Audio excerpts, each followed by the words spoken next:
Hi!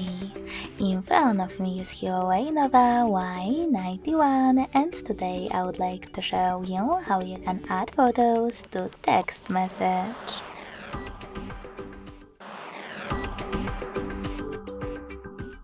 First of all, you need to open Messages app and selecting one of your chats. Then click on this plus at the bottom left corner. Click on the gallery section between camera and recording at the bottom as well, and click on all of your photos that you wish to add.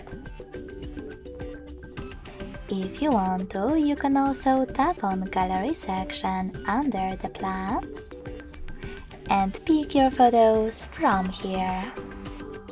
Wherever you decide, if you accessed this gallery section, click on Done to add your photos, or select this X to discard them. I will go with Done though. So when I click, as you can see, my photo was successfully added to text message. Thanks so much for watching. If you enjoyed this video, don't forget to leave a like, comment and subscribe. Bye!